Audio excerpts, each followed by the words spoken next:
If you're anything like me, you've been probably absolutely obsessed with the Monster High franchise ever since it debuted in 2010. From the dolls to the TV specials, and of course the movies.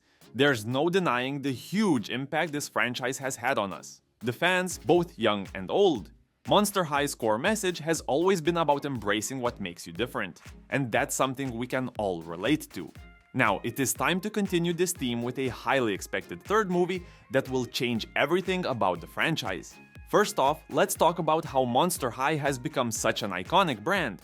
Launched as a line of dolls, it quickly became so much more, inspiring a web series, TV specials, books, and live-action movies. What makes Monster High stand out is how it modernizes the classic creature feature by focusing on the children of famous monsters like Dracula and Frankenstein. The setting? High school, of course, where monsters of all kinds can be themselves without judgment. The first live-action reboot, Monster High the movie, brought that message back in full force. This movie reintroduced us to familiar faces with a fresh twist, centering around Claudine Wolfe, a half-werewolf, half-human student who struggles with her identity. By the way, who's your favorite Monster High character? Drop their name in the comments below, I'm curious. If you've seen the reboot's first movie, then you'll know that Claudine finds her way to Monster High, where she finally feels like she belongs. But of course, things aren't that simple. She has to keep her human side a secret because humans are banned from Monster High. Alongside her friends Frankenstein and Draculaura,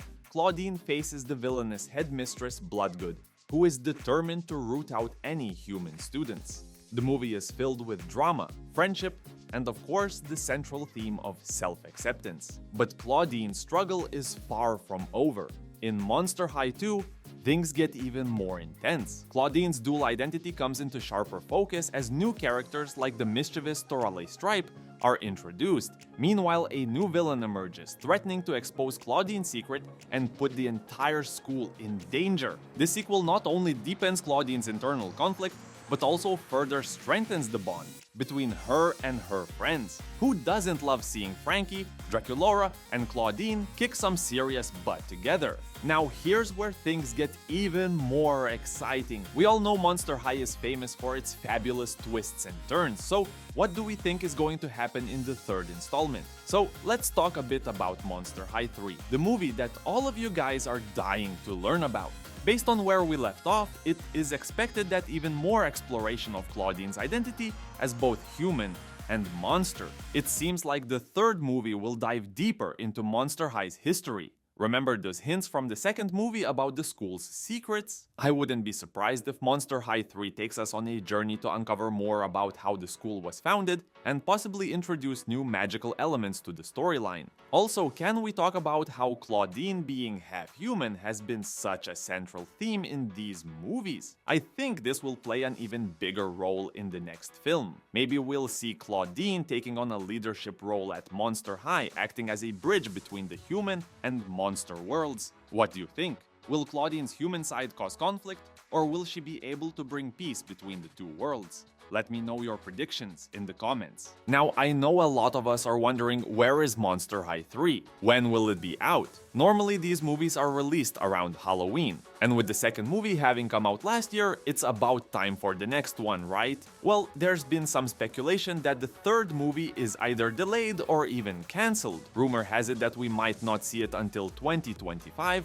but nothing's been confirmed yet. But don't lose hope just yet. Mattel is reportedly also working on a live-action Monster High movie that's not a musical and will be released in theaters. So even if the musical keeps us waiting, Mattel will meet the expectations for sure.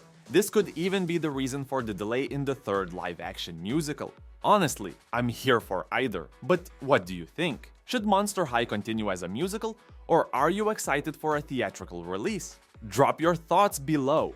I think what makes Monster High so beloved is its timeless message of acceptance. From its early days, the franchise has been about celebrating differences. Whether you're a vampire, a werewolf, or a human-monster hybrid, the friendships between Claudine, Frankie, and Draculaura remind us that it's okay to be different And it's that relatability that keeps us coming back. Plus, the mix of humor, heart, and Halloween vibes doesn't hurt either. As we wait for news on the third movie, I'm really curious about what you guys think. Will Monster High continue to be as impactful moving forward? And what direction would you like to see the franchise take? Do you think the reboot has done justice to the original series? Let's discuss this in the comments. For more content about Monster High and other upcoming movie releases, make sure to like and follow. Meanwhile, the video on the screen might also interest you.